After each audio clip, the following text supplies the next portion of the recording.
बड़ी विडंबना है। इस दुनिया में शांति की स्थापना के नाम पर बहुत युद्ध लड़े गए। हर युद्ध ये दावा करता है कि वो स्थायी रूप से शांति स्थापित करने के लिए लड़ा जा रहा है। लेकिन ये बात भी सही है कि अगर युद्ध नहीं होगा तो शांति स्थापित नहीं होगी। जो आपको इस सृष्टि में शांति दिखाई दे रही है वो सब युद्ध के भय के कारण से है। अगर आप 1 घंटे के लिए इस दुनिया से कानून समाप्त कर दीजिए और ये घोषणा कर दीजिए कि इस 1 घंटे के दौरान आप जो कुछ भी करेंगे उसके लिए आपको किसी न्यायालय में उत्तरदायी नहीं ठहराया जाएगा, आपको कोई दंड नहीं दिया जाएगा, आपके लिए कोई कानून लागू नहीं होगा, यकीन मानिए इस दुनिया की जनसंख्या आधी भी नहीं बचेगी, 1/3 से भी कम हो जाएगी। हर आदमी के निशाने पर 2-4 आदमी है और हर आदमी 2-4 आदमी के निशाने पे है। लेकिन ये युद्ध का भय है कि शांति बनी हुई है। तो युद्ध के भय से शांति बनी हुई है और अगर आप चाहते हैं कि ये शांति बनी रहे तो शांति बनाए रखने के लिए हर क्षण हर पल आपको युद्ध के लिए तैयार होना होगा और तत्पर रहना होगा। लेकिन इसका एक दूसरा पहलू भी है कि युद्ध के इस तैयारी के क्रम में हम इतना आगे चलते चले जा रहे हैं और हथियारों के ऐसे ढेर में बैठते जा रहे हैं जहां पर एक भी मानवीय भूल, एक भी गलती पूरे पृथ्वी को नष्ट करने के लिए सफिशियंट हो जाएगी। इसी बात से संबंधित एक इंटरनेशनल ऑर्गेनाइजेशन है जिसका नाम है Stockholm International Peace Research Institute. यह प्रतिवर्ष हथियारों की दौड़, हथियारों की स्थिति, हथियारों का युद्ध की स्थिति, इन सब पर एक रिपोर्ट निर्गत करती है कि कौन सा देश या पूरी दुनिया का रक्षा बजट क्या रहा, कौन सा देश अपने रक्षा बजट में सबसे ज्यादा खर्च कर रहा है, कौन कम खर्च कर रहा है, खतरनाक हथियारों का जखीरा कैसे बढ़ता जा रहा है और उन खतरनाक हथियारों पर जो चुनी हुई सरकारें हैं उनका नियंत्रण कैसे कम होता जा रहा है। इन सारी बातों पर एक रिपोर्ट प्रस्तुत करता है जिसके बारे में हमें थोड़ा आज जानकारी लेनी चाहिए। अभी हाल फिलहाल में ही इसकी रिपोर्ट प्रकाशित हुई है जिसका नाम है ईयरबुक 2025। ये एक संस्था है, मैंने आपको बताया, Stockholm International Peace Research Institute. ये आंकड़े जारी करती है और इंटरनेशनल पीस रिसर्च इंस्टीट्यूट द्वारा प्रतिवर्ष प्रकाशित किया जाता है सिपरी ईयरबुक। और ये क्या करता है, यह रिपोर्ट दुनिया में सुरक्षा, हथियारों की होड़, हथियार नियंत्रण और अंतरराष्ट्रीय संघर्षों पर अद्यतन जानकारी प्रदान करता है कि कितने हथियार हैं और किस तरह से हथियारों की होड़ पूरी दुनिया में मची हुई है और इससे क्या खतरे हैं, आसन्न संकट क्या है, ये हमको बताता है। ये 1 वर्ष के भीतर इन बातों का अनुमान लगाता है कि किसी भी पूरे विश्व में परमाणु हथियारों की स्थिति क्या है, पूरे विश्व में परमाणु हथियारों की स्थिति क्या है, प्रमुख सशस्त्र संघर्ष पूरी दुनिया में क्या क्या हुए हैं, शांति अभियान क्या क्या चलाए गए हैं, सेना पर खर्च किसने कितना किया है, भारत का भी इसमें शामिल है, और हथियारों का उत्पादन और उनके व्यापार कैसे बढ़ रहे हैं और उनको कितना कम या ज्यादा किए जाने की जरूरत है, निरस्त्रीकरण और हथियार नियंत्रण के लिए सरकारें और अंतर्राष्ट्रीय संगठनों द्वारा जो प्रयास किए जाते हैं उनको भी ये अपनी रिपोर्ट में शामिल करता है।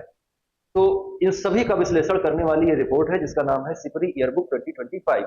ये इन सारी चीजों पर बहुत अद्यतन इंफॉर्मेशन आपको देती है। देखते हैं आगे की अपने रिपोर्ट में क्या कह रही है। जो सिपरी का ईयरबुक रिपोर्ट है 2025 वो क्या कह रहा है, हम उस पर जाते हैं। उससे पहले जान लें कि सिपरी एक संगठन है, एक इंटरनेशनल ऑर्गेनाइजेशन है, एक एनजीओ है जो कि बनाया गया 1966 में। इसका मुख्यालय स्टॉकहोम स्वीडन में है, इसलिए इसका नाम है Stockholm International Peace Research Institute, SIPRI बोलते हैं इसको। ये स्वतंत्र और तथ्य आधारित शोध द्वारा वैश्विक शांति और सुरक्षा में अपने योगदान देती है कि वैश्विक शांति सुरक्षा को बनाए रखने के लिए हमें क्या करना चाहिए।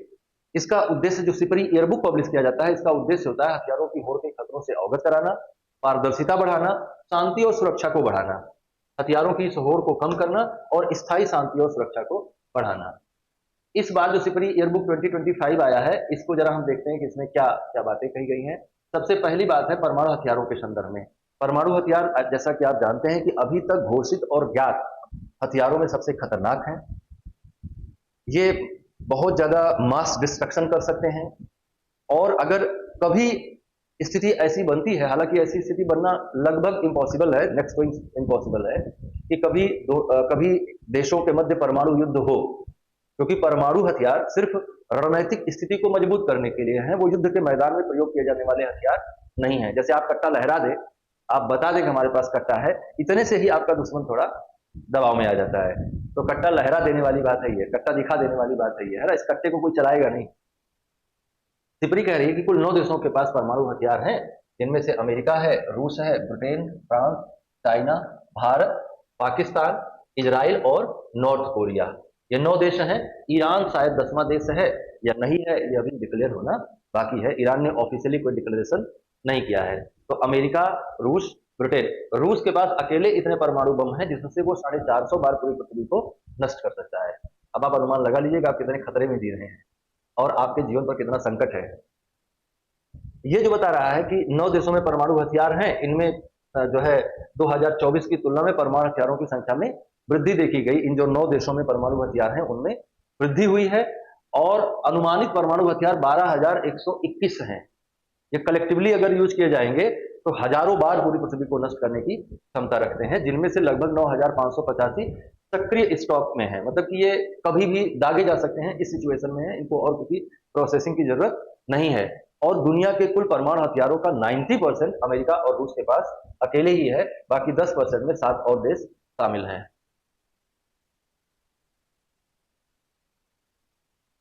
हम एक कंपैरिजन देखते हैं भारत पाकिस्तान और चीन के बीच की परमाणु स्थिति का। तो भारत की अगर हम बात करें तो 2024 में इसके पास अनुमानित वारहेड 164 थे, जो बढ़कर 172 हो गए। मतलब कि यहाँ पर क्या देखा आपने, वृद्धि हुई है परमाणु हथियारों में भारत में 2024 की तुलना में 2025 में। लेकिन पाकिस्तान के पास 170 थे, 170 ही रह गए। मतलब कि पाकिस्तान ने अपनी स्थिति को स्थिर बनाए रखा, हालांकि उसने वितरण को बढ़ाने का प्रयास किया है। और फिर चीन के पास 410 थे, जो बढ़कर 440 हो गए। तो अभी चीन के पास 440 परमाणु बम है, जिनसे वो जो भारत के लिए खतरा बना है। भारत ने अपनी परमाणु शक्ति क्षमता में लैंड, सी और एयर सभी जगहों से परमाणु हथियारों से हमले किए जाने की क्षमता भारत रखता है, जो कि भारत की शक्ति को प्रदर्शित करता है। चीन ने भी अपने सैन्य व्यय में बढ़ोतरी की है, लेकिन उसने अधिकांश खर्च किस क्षेत्र में किया है, मिसाइलों को विकसित करने में और पनडुब्बियों को विकसित करने में। पाकिस्तान की संख्या स्थिर रही है, लेकिन प्रणाली वितरण प्रणाली में इसके सुधार हुआ है। एक और बात हम इसमें शामिल करते हैं, वो ये है कि वैश्विक व्यय क्या रहा है, जो हथियारों की दौड़ है उसमें किसने कितना खर्च किया है। तो उस दृष्टि से दुनिया का सबसे बड़ा व्यय जो है वो अमेरिका ने किया है। सबसे बड़ा खर्च, सबसे बड़ा सैन्य व्यय अमेरिका ने किया है, जो कि पूरी दुनिया के कुल सैन्य व्यय का 39% है, 39% है। चीन ने 13%, रूस ने पूरी दुनिया का 4% किया है। अगर हम भारत की स्थिति को देखें तो लगभग 83.5 अरब डॉलर का उसने खर्च किया है 2024 में सैन्य व्यय किया है। हालांकि भारत का सैन्य व्यय का अधिकांश हिस्सा सैलरी, रिम्बर्समेंट, पर्क्स और पेंशन देने में जाता है, लेकिन फिर भी हथियारों के संदर्भ में भी भारत ने अपने आप को आगे किया है। वैश्विक सैन्य व्यय में भारत की हिस्सेदारी लगभग 3.5% है। मतलब कि कुल पूरी दुनिया जितना सेना सैन्य व्यय करती है उसका 3.5% ही भारत करता है। जो भारत है, जो मतलब पूरी दुनिया है, उसको हम लोग एक बार देख रहे थे, खासतौर से भारत चीन के संदर्भ में। तो भारत का हमने बताया कि आपको 83.5 अरब डॉलर खर्च रहा, जबकि इससे बहुत ज्यादा 345 अरब डॉलर खर्च रहा चाइना का 2024 में। ये 13% की भागीदारी, भारत में लगभग 3.5% की भागीदारी। और भारत का जो दुश्मन नंबर 1 है पाकिस्तान, वो उसका कुल सैन्य व्यय पूरी दुनिया के सैन्य व्यय का 0.5% ही है, और सैन्य व्यय के क्रम में वो 23वें स्थान पर आता है। लेकिन कूदता बहुत है यार, ना। कहां कहां सशस्त्र संघर्ष रहे 2024-25 में, उनको भी सिपरी अपनी रिपोर्ट में प्रस्तुत करती है और बता रही है संस्था की सबसे नंबर 1 पे रूस यूक्रेन रहा, फिर इजराइल गाजा संघर्ष रहा, सूडान में गृह युद्ध, और म्यांमार में सैन्य विद्रोह के बाद जो जल संघर्ष हुआ वो भी एक महत्वपूर्ण संघर्ष के तौर पर सिपरी ने अपनी रिपोर्ट में काउंट किया है। हथियार नियंत्रण और निशस्त्रीकरण के लिए दुनिया में क्या प्रयास किए गए हैं, इसको भी सिपरी अपनी रिपोर्ट में शामिल करता है। परमाणु हथियार नियंत्रण संधियों में जो प्रगति होनी चाहिए वो प्रगति नहीं है, ऐसा सिपरी कह रहा है कि उनमें स्टैग्नेशन आ गया है।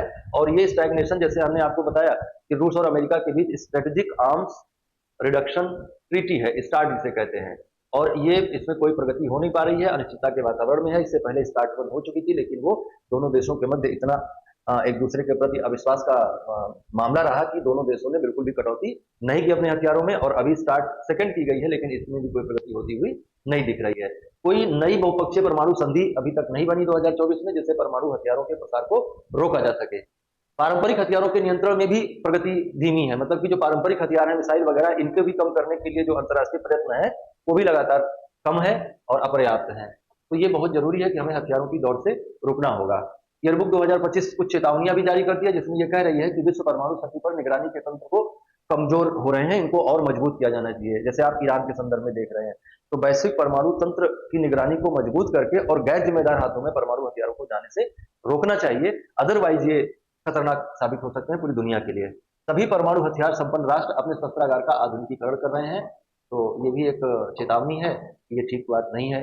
नई हथियार प्रौद्योगिकी, जिनमें hypersonic weapons, AI enabled weapons, ये वैश्विक सुरक्षा के लिए और बड़ा जोखिम निर्मित कर रहे हैं। और वैश्विक सुरक्षा के लिए जोखिम निर्मित कर रहे हैं, मतलब कि वैश्विक सुरक्षा में मरता कौन है? आम आदमी।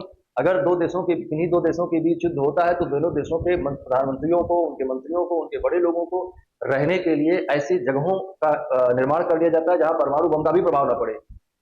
तो मतलब गजब पागलपन चल रहा है इस दुनिया में कि जो परमाणु हथियार से हमला करने का निर्णय लेगा वो एक ऐसी जगह पे जाके छुप जाएगा जहां परमाणु हथियारों का कोई प्रभाव ही नहीं होगा।